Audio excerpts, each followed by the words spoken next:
This is the Intercontinental Broadcasting Corporation. Sa bagong Pilipinas.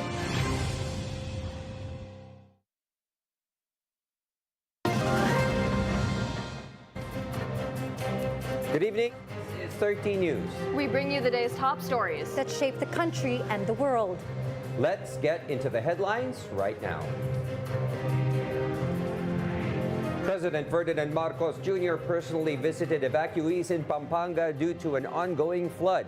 DPWH Secretary Vince Dizon meanwhile apologizes to residents in Bulacan because of continuing flood problems.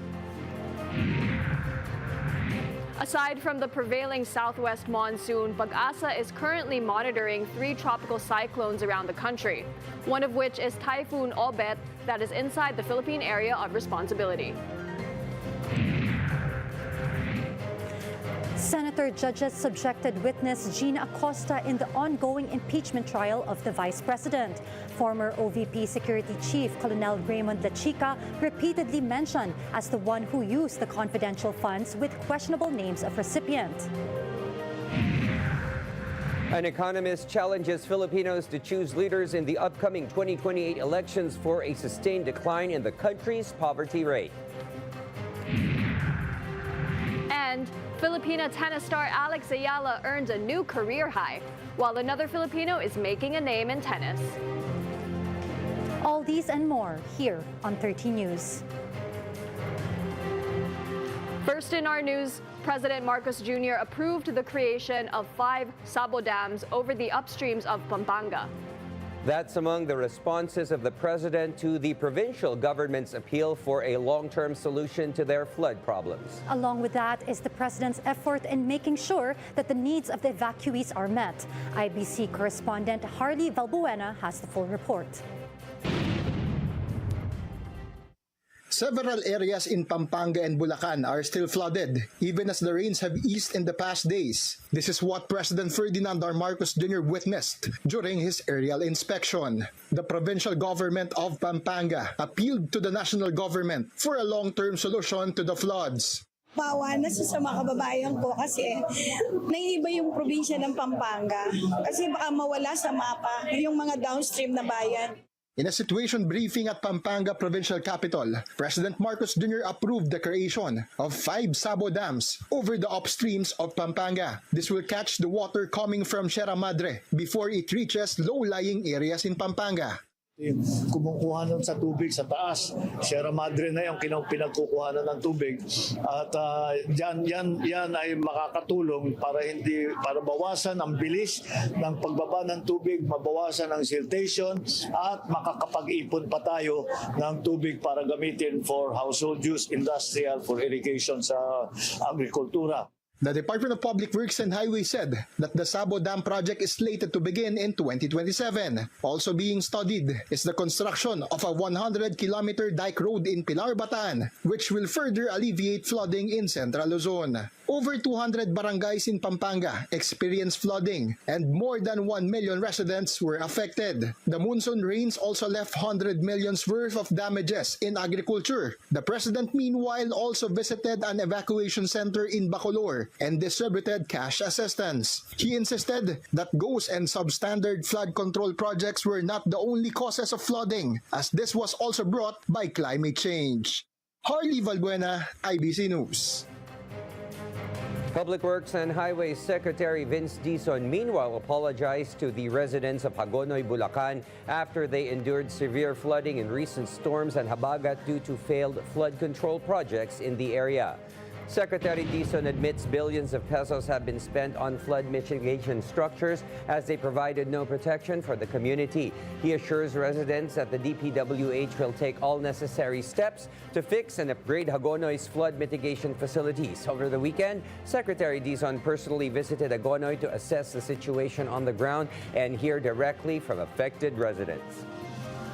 And talagang humingi ako ng paumanhin sa kanila dahil sa daming bilyong-bilyong pisong pumasok sa Hagonoy at sa buong Bulacan.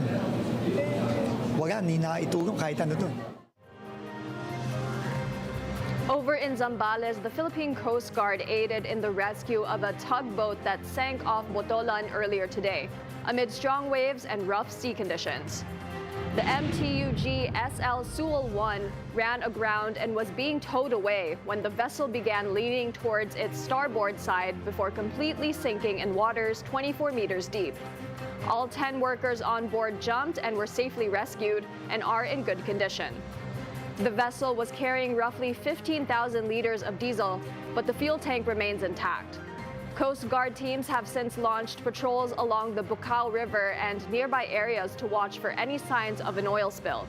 Absorbent pads and spill response gear are on standby. Initial reports indicate a loud impact was heard moments before the vessel went down. PCG officials are investigating whether the tugboat struck submerged metal debris, possibly remnants of a previously sunken vessel.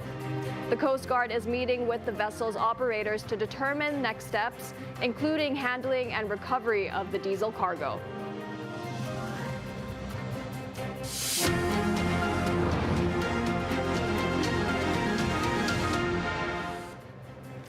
Typhoon Obet has entered the Philippine Area of Responsibility or PAR, but Pag-asa said it is not expected to directly affect the country in the next few days.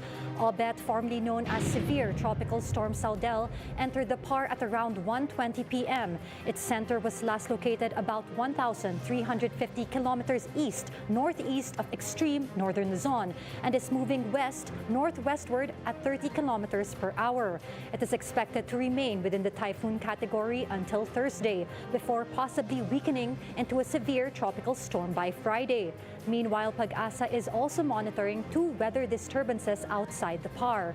Tropical storm Sani was last located 1,765 kilometers east of central Luzon, while tropical depression Gaynari, formerly known as Neneng, was located 505 kilometers northwest of Itbayan, Batanes. While the two weather disturbances have no direct impact on the country, Obet is expected to enhance the southwest monsoon or habagat, bringing over heavier rains over parts of Luzon, which is expected this week over Metro Manila, Ilocos Region, Cordillera, Cagayan Valley, Central Luzon, Cavite, Batangas, and Rizal.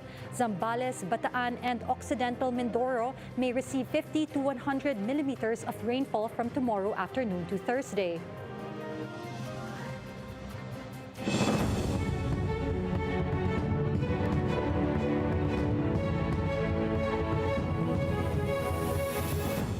On day 17 of the impeachment trial, witness Gina Acosta answered several questions from the senator judges, although she was firm in saying that she just disbursed the questioned confidential funds to the former security chief of Vice President Sara Duterte. IBC correspondent Daniel Manalastas has the details. You're in the name of blind loyalty. Ka pa rin, pero in the name of blind loyalty. Would you agree? Dili ko maintindihan, Your Honor. I'm sorry. Senator Sims got impatient during the time of questioning Gina Acosta, a former special disbursing officer of the Office of the Vice President, and she always maintained that it was Colonel Raymond Lachica, the former chief of the Vice Presidential Security and Protection Group, is more knowledgeable about on how the confidential funds were spent. Ang alam ko lang, si Colonel Lachica po, ay siya po ang itinalaga na security officer, Your Honor, ng Office of the Vice President. Ay siya po ang aming commanding chief, Your Honor, for the BPSPG, Your Honor. Ayoko na marinig yung template, Mr. President. Thank you. Si Lachica po ay, siya lang po ang itinalaga na security officer, Your Honor, So, na siya ang mag-implement po, Your Honor, ng mga proyekto. Siya po ang may eksperto, Your Honor. yes, siya ang eksperto, pero meron pa rin kayong tungkulin na tiyakin na tama yung disbursement. Maraming salamat. Wala akong makumasagot sa iyo. However, Acosta turned emotional when Senator Judge Amy Marcos asked about her husband. Kumusta yung asawa ninyo na binisita ninyo? Alam ko undergoing treatment sa Davao. Hindi po maganda, ma'am. I'm sorry. I'm sorry also, pinagdadasal namin siya. I'm sorry. I'm sorry. I'm sorry to each one of you. I'm sorry po. Due to continuous pointing fingers to Lachica, Some senator judges wants La Chica to be subpoenaed. However, it still depends on the prosecution team. The name of Colonel Lachiga is listed as one of the intended witnesses to be presented. But the prosecution has yet to decide. I hope siya po yung susunod para hindi mas nakaka-confuse. Meanwhile, the prosecution team grilled Acosta over various names presented which alleged recipients of the confidential funds. 100,000 pesos to Antonio Pagong. Andrew Pusa, nakatanggap ng 100,000 pesos. May isang acknowledgement receipt. I should be careful. Binigay sa isang Suniso Belat. May dalawang lapid na nando doon. Papasalamat po ako kung totoong lapid yung kamag-anak ko po kasi. The court will continue the trial tomorrow. Daniel Manastas, IBC News. The House prosecution panel, meanwhile, is set to review their list of possible witnesses for the next trial days. This comes after statements of Acosta pinning the blame of the questionable use of confidential funds to the former security chief of the vice president. Patrick Gupo has the full story. The House prosecution is considering calling Colonel Raymond La Chica as a witness in the impeachment trial of Vice President Sara Duterte. House Lead Prosecutor Representative Jerry Luistro said La Chica remains on the prosecution's witness list, making a subpoena a possibility. However, the prosecution will still review its lineup before deciding who to present next. The fact that he is part of the prosecution's witnesses, definitely there's always the possibility of requesting for the issuance of subpoena to Colonel La Chica. House Prosecutor Attorney Amando Ligutan also said La Chica's testimony remains under consideration. La Chica's name has come up several times in the trial after OVP Special Disbursing Officer Gina Acosta testified that she released 125 million pesos in confidential funds to him. Meanwhile, Ligutan described Acosta's repeated responses as a canned answer, saying different questions appeared to draw the same response. Never akong naiinis sa isang witness, pero alam ko kung nagsasabi ba ng totoo yung isang witness o hindi. Prosecutor Keith Flores and impeachment advisor Ace Barbers described her answers as evasive and safe. Barbers also commented on unusual names appearing on acknowledgement receipts linked to the confidential funds, calling them unimaginable and the people behind them very imaginative and creative. I'm sure ang kagaya ng reaksyon ng ating mga kababayan, sila po'y natawa dito sa mga pangalan na ito dahil talagang unimaginable na magkaroon ng pangalan ang totoong tao sa ganon. At siguro ang masasabi ko lang, very imaginative at saka creative yung nag-isip nito mga pangalan na ito. For now, La Chica remains on the prosecution's witness list, but there is still no final decision on whether or when he will testify before the impeachment court. Patrick Gupo, IBC News. In other news, the Philippine government is fast-tracking its waste-to-energy initiative, a program that converts city garbage into usable power. According to the Department of Environment and National Resources, these facilities will significantly reduce waste volumes, as communities will be able to bring their garbage directly to designated waste-to-energy sites. Officials say the system aims to cut landfill dependence while producing electricity from solid waste. DENR further assures the public that the project will reduce environmental impact as much as possible. Yun po yung aming role, masiguro na yung environmental impact nitong mga technologies na ito ay within standards. Especially that meron tayong batas na nagsasaad na bawal ang incineration generally.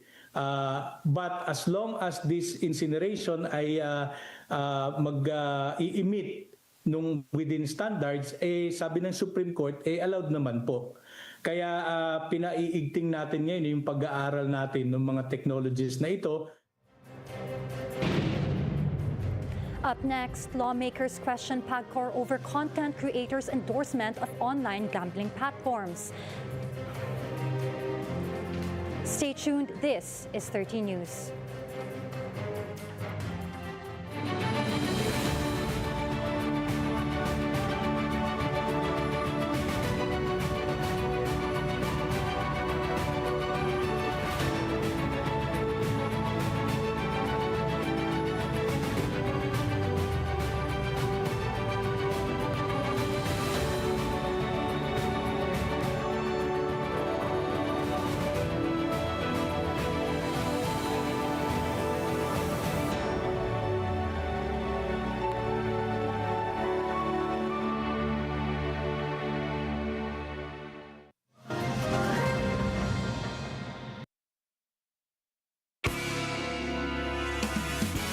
Pangarap mong maging milyonaryo? Sa PCSO Lotto, magkakatotoo.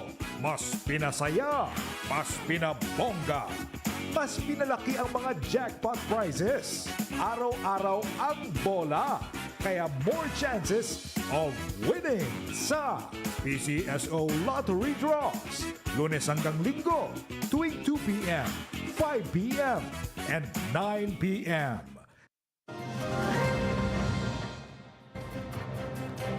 Lawmakers questioned the Philippine Amusement and Gaming Corporation, or PAGCOR, over the endorsements of content creators for online gambling platforms. This is among the issues raised when PAGCOR faced the House budget deliberations earlier today. Earl Tobias has the report. Following PAGCOR's crackdown on the proliferation of massive billboards promoting online gambling, the agency and several lawmakers are now raising concerns over content creators who endorse online gambling without proper regulation. Ivana Alawi,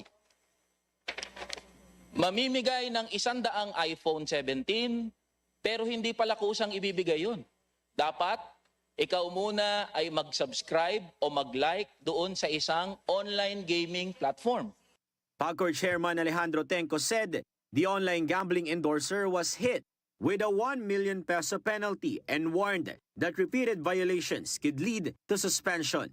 Ang isang online endorser tulad ni Ivana, okay, sa harap ninyo at sasagutin ko pong hindi po sila himingi ng permiso. But Altenco said the bigger problem is that many of the online gambling sites endorsed by Filipino content creators are actually operating illegally, and that PAGCOR has already filed cases against some of them. At ang masama po rito, wala po sa Pilipinas sila. Sila po ay nasa abroad na gumagamit ng mga influencers na mga kababayan natin. This is among the issues that were raised when PAGCOR faced the House Committee on Appropriations today, presenting their 2026 and 2027 income allocation plans. PAGCOR, as a revenue-generating agency, is mandated to allocate their income to social programs and nation building. One of their biggest plan is to use their revenue to build classrooms in partnership with DepEd, but a House leader issued caution on this move. Makikita ng mga kabataan na yung pala school building gawa ng PAGCOR galing sa sugal ng online, tataya kami. Siguro, pag-aralan natin ito. Baka sakaling mas magandang evacuation center na lang ang ipagawa natin sa mga typhoon-prone area na talaga namang kailangan ngayon, at binanggit ito ng ating Pangulo during SONA. Following the shutdown of POGOs, PAGCOR's projected revenue also declined. For 2026, the agency expects to earn around 87 billion pesos, down from their 106 billion pesos income recorded in 2025. PAGCOR said this is an effect to the government's mandate to delink online e-wallets from online gambling sites, preventing them from being easily used for gambling. Earl Tobias, IBC News. In other news, the Department of Education is pushing for a permanent dedicated budget in the 2027 national budget to fix safety gaps in public schools. Education Secretary Sunny Angara says DepEd is working with lawmakers to secure funds exclusively for school safety and learner protection. This covers security personnel, CCTV systems, perimeter fences, and metal detectors. Angara says expanding school counselor associates will help spot behavioral red flags and mental health concerns in schools before they escalate. The push follows a nationwide safety audit of safety risks across campuses. DepEd's proposal forms part of its 976 billion peso budget request for the 2027 and aligns with the school safety campaign under President Marcos Jr. In other news, one police officer needed an operation to reattach his left hand, while another died in a buy-bust operation. PNP says these are proof of how serious their rank is in ensuring peace and security in the communities. Bea Piniza has the full story. Police Staff Sergeant Rolly Miranya has literally lent a hand in ensuring peace and security of the residents in Barangay Kalalahan, San Jose. In an untoward incident, Miranya lost a hand while responding to a rampaging man in the barangay. The suspect was armed with a bolo and was also reportedly suffering from a mental health condition. Miranya was among the authorities who were trying to calm the man down, but the suspect charged at and hacked Police Staff Sergeant Noli Miranya. After the suspect was apprehended, Miranya was rushed to the hospital and underwent an 8-hour surgery to reattach his left hand. Ito po pinapakita na kahit na yung gano'n na nga ang nangyari ay ang ating mga kapulisan exercise restraint. In another incident, a police officer was killed during a gone-by bus operation in Zamboanga del Sur. The suspects allegedly discovered that they were dealing with authorities, leading to an exchange of gunfire between two sides. According to Police Colonel Allen Rico, the sacrifices of these officers shows that the PNP remains ready to respond to any incident. He added that this is also reflected in the PNP's high trust ratings based on the latest Oxford Research Survey. The survey showed that the PNP earned a 65% trust rating and a 63% performance rating. Higit po sa pagkilala, magsisilbi po itong inspirasyon para lalo po namin pagbutin ang aming serbisyo, patatagin ang disiplina at integridad. The PNP assured the public of its continued commitment to serving the nation with dedication and integrity. Bea Peniza, IBC News. The Philippines' poverty rate has dropped to an all-time low of 9.7% in 2025. That's around 6.5 million Filipinos lifted out of poverty. The challenge now is sustaining this growth momentum. IBC correspondent Rachel Beltran has the details. The Philippines has recorded its lowest ever poverty rate in 2025 at 9.7%. According to the 2025 full-year poverty statistics of the Philippine Statistics Authority or PSA, around 6.5 million Filipinos were lifted out of poverty between 2023 to 2025. While the number of Filipino living below the poverty threshold dropped from 17.5 million in 2023 to 11 million in 2025. According to the Department of Economy, Planning and Development, the country has achieved its single-digit poverty rate target 3 years ahead of schedule under the Philippine Development Plan. DepDev Secretary Arsenio Balisacan said that the pace of poverty reduction could slow down this year due to more challenging economic conditions. Balisacan stressed, however, the need to sustain these gains and ensure no regression to Filipino families who have already overcome poverty. In an interview with the 1:12:06 a.m.'s Kapwa Ko Sagot Ko, Chief Economist Michael Ricafort said that government assistance programs played a significant role in easing poverty in the country. He emphasized that sustained investment in education and nutrition are significant in creating opportunities for Filipino families to improve their quality of life. Kung makatapos sila sa pag-aaral, binigyan natin pagkakataon yung pinakamahirap na tao, at eventually equip sila, importante hindi sila mag-drop out. No? At matapos sila, magkaroon silang hanap buhay, mayangat sila, pati yung mga pamilya nila sa kahirapan. Yun, mababawasan yung poverty rate. That's more sustainable. Ricafort added that infrastructure projects in high-end manufacturing can also generate more jobs and help drive economic growth. Aside from proper budget allocation, good governance remains crucial in making poverty reduction sustainable. Let's make the economy more conducive for employment. We increase investments, we improve the governance standards, and you catch up spending. Ultimately, achievements such as poverty reduction begin and end with good governance. The challenge now is to sustain the gains, create more quality jobs, and ensure that economic growth reaches even the poorest and most vulnerable Filipinos. Rachel Beltran, IBC News.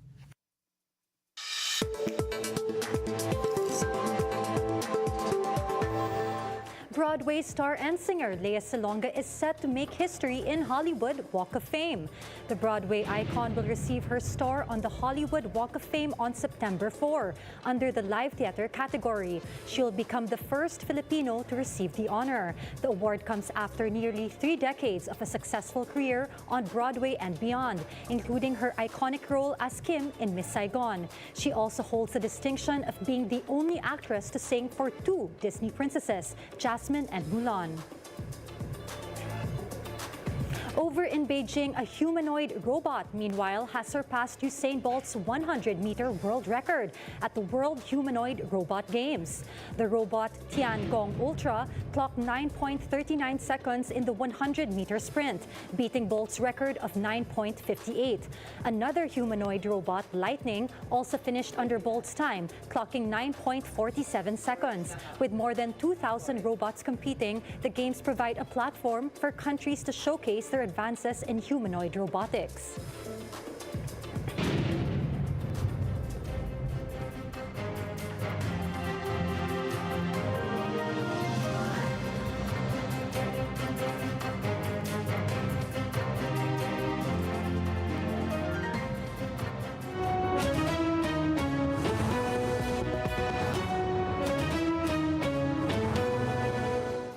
The United States has imposed 50% tariffs on Canadian goods following the collapse of trade negotiations last week.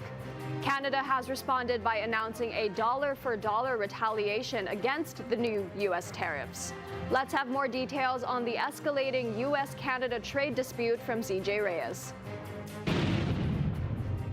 The United States has imposed 50% tariffs on roughly $20 billion worth of Canadian goods after trade talks between Washington and Ottawa collapsed. The new duties, which took effect August 22, target a range of Canadian products including food items, electronics, hockey equipment, and other general and industrial goods such as clothing, cosmetics, and building materials. They come on top of existing U.S. tariffs on Canadian steel, aluminum, and other products. Canadian Prime Minister Mark Carney said negotiations broke down after last-minute U.S. changes, which he described as unfair and uneconomic. The U.S., however, blamed Canada for walking away from the talks, calling it a missed opportunity to partner with the United States. Meanwhile, U.S. President Donald Trump went on a Truth Social claiming Canada wants the benefits of being a U.S. state without actually being one. Trump also accused the country of imposing heavy tariffs on American farmers for years. In response, Carney said Canada will match the new U.S. tariffs dollar for dollar with retaliatory measures set to take effect on September 8. Last spring, I warned that America is trying to break us so they can own us. And I promised that that will never, ever happen. We are keeping that promise. Canada is becoming stronger and less dependent on America. We are already giving ourselves more than they can take away. And we are just getting started. Another sticking point in the talks involved Canada's French language and cultural protection laws. Carney said the U.S. demands to change Canada's cultural policies and French language protections were unacceptable. CJ Reyes, IBC News. Meanwhile, human-caused fires are raging across Indonesia's Borneo Island and the U.S. state of Nevada. 72 people suspected of starting forest and peatland fires across Borneo and Sumatra have been arrested by Indonesian police. The blazes have been fueled by an intensifying El Niño pattern and a prolonged dry season, producing thick haze that has also spread into parts of Malaysia.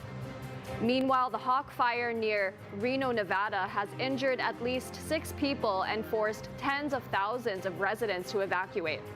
The fire, which started Saturday, has been confirmed as human-caused. Washoe County has since been placed under a state of emergency.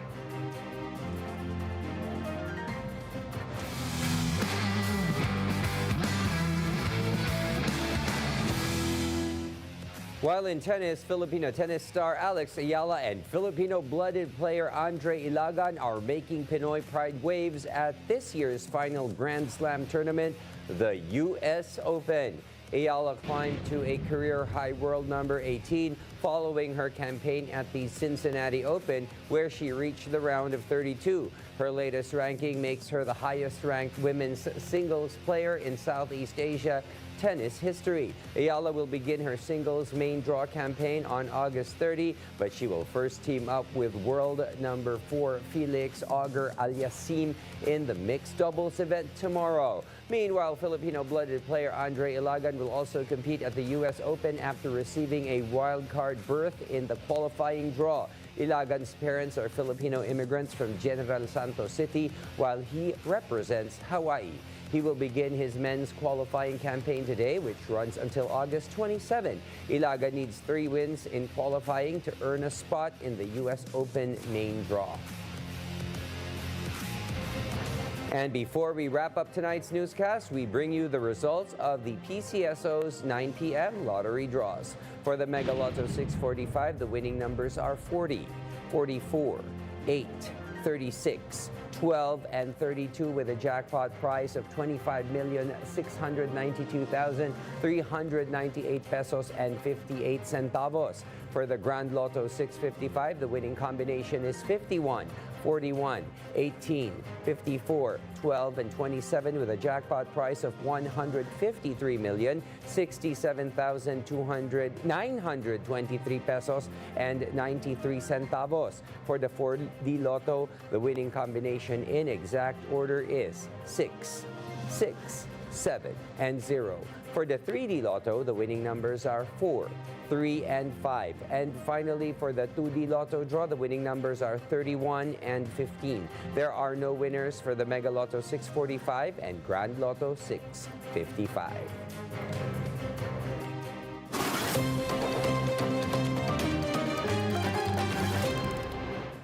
Heads up for motorists, another round of fuel price hikes is poised for tomorrow, Tuesday.